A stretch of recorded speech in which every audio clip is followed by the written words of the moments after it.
कारण शरण मो तुम्भ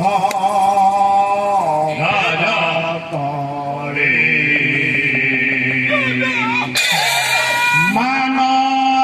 उद्धार कर हे कारण शरण मो तुम्भ पाद तले आथर नाथ नीलगिरी नाथ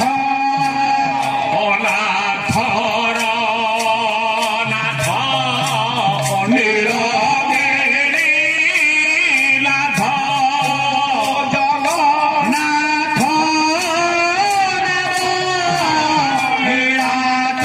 नीलाचले हे जगन्नाथ नीलाचले मान उद्धार कर हे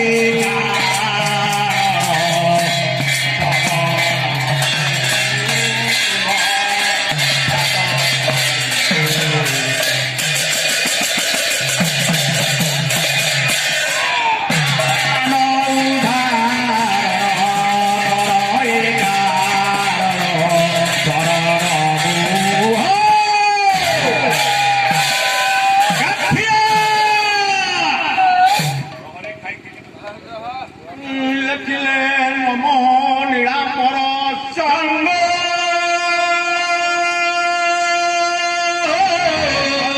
বাসিনী ভূতে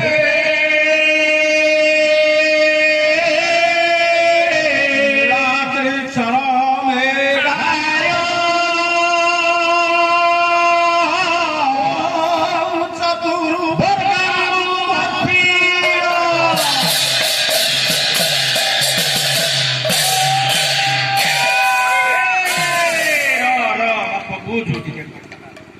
प्रभु अनंत कोटि आनंद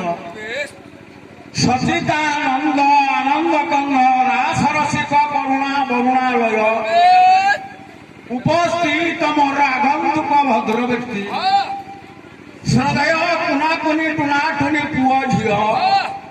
पितृकल्प भातृकल्प गुरुकल्प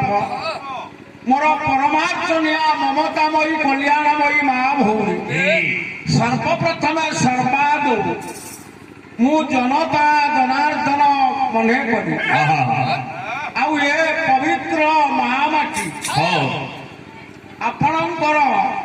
पवित्र महामाटीर कंतर काकरासाही ग्राम पंचायत सर्वांगीन उन्नति आज ये कार्यक्रम अरे मो ओडिशा नवीन ओडिशा ओडिशा नवीन ओडिशा सांस्कृतिक कार्यक्रम आरंभ सर्वप्रथम आपण मानक मोर गभीरतम अनंत कोटि दंड जय जगन्नाथ कार्तिक कार्यक्रम ओडिशार विदग्ध कला होची पाला वर्तमान जो विदग्ध पाला कला आमर मान्यवर मुख्यमंत्री विदग्ध कला को प्रोत्साहन दौरान प्रत्येक लोक कला को प्रोत्साहन दौरान आज ये कार्यक्रम आपणकर काथरा साई पंचायत आम ओडिशा नवीन ओडिशा कार्तिक अरे पाला केते बळे परिवेषण हुए वर्तमान पाला होची दिन रे आपणकर ये कार्यक्रम काहे के होची ये पाखरे मो माँ भौणी झियो जेते दूर दूरांतरु आसिकी बसिछे आउ आमर अंगनवाड़ी शिक्षयित्री महोदय एसएससी ग्रुप संघर महासंघर प्रेसिडेंट सेक्रेटरी